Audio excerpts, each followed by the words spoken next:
দেখেন উনি ব্ল্যাক, আমিও ব্ল্যাক, উনার জুতো লাল। দেখেন 6 বছর পর আজকে আমার জুতো লাল। আজকে 6 বছর পর আমি লাল জুতা পরলাম। এটা লালই বলবো, আর কি বলবো। এটা কি ইনসিডেন্ট, কোইন্সিডেন্ট আর ইনসিডেন্ট বলেন তো দেখি।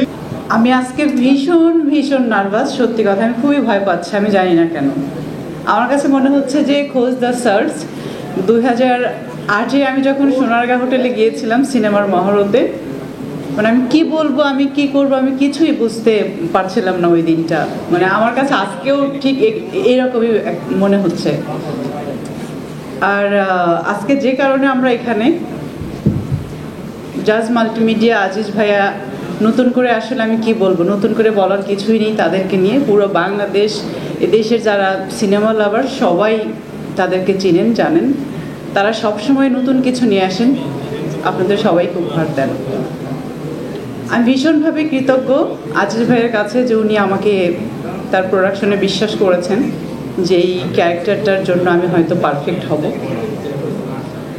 সবাই বলছিল, যখন সবাই কথা বলছিল যে আমি নিজেকে ভাঙতে পারবো, অনেক কষ্ট করতে হবে, আমি জানি না কেন আমার সাথে সবার কথার সাথে মিলে গেল।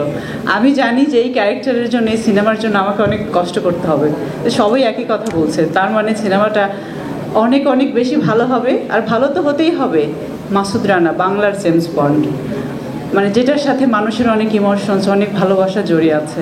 ইভেন আমাদের যারা সিনিয়র, তাদের কাছ থেকে যখন গল্পগুলো শুনি, যে যখনই নতুন কোনো সিরিজ আসতো মাসুদ রানার, তারা মানে অপেক্ষা করতো কখন নতুন বইটা আসবে, তারা পড়বে। ইভেন অনেক সময় তারা বাবা মার কাছে লুকিয়ে লুকিয়েও বইগুলো পড়তো। তো যখন আমি জানলাম যে এই সিনেমা আমরা করতে যাচ্ছি বা হবে, মানে তখন আমি নীলক্ষেত থেকে আমার ছোটো বোনকে দিয়ে বইটা কিনে নিয়ে আসলাম, অপারেশন চিতা। আমি গল্পটা পড়েছি। তারপরে যখন আমি আরও অনেক বেশি জানতে চেষ্টা করলাম মাসুদ রানাকে নিয়ে, মানে 470টার মতো সিরিজ আছে, আপনারা সবাই জানেন। আমার কাছে একটা নাম, আরও একটা নাম খুব বেশি ভালো লেগেছে, সেটা হচ্ছে হ্যালো সোহানা। আপনারা অনেকেই জানেন এটা। তো এটা তো ডেফিনেটলি করব, এটা তো অনেক কষ্ট আছে, অনেক কষ্ট করব, এবার আমার ভালো লাগবে। আপনারা সবাই জানেন অনন্ত জলিল একজন হিরো, একজন প্রডিউসার।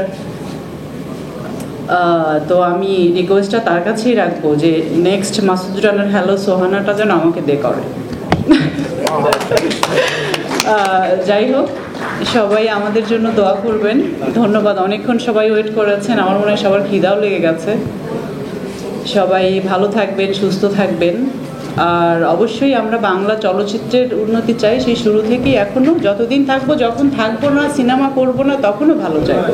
তখনও যদি কেউ বাংলা ইন্ডাস্ট্রির সিনেমা থেকেও আমাদের কাছে আসে বা কোনো কিছু জানতে চায় বা আমাদেরকে কোথাও ডাকে, আমরা সবসময় সেখানে গিয়ে দাঁড়াবো।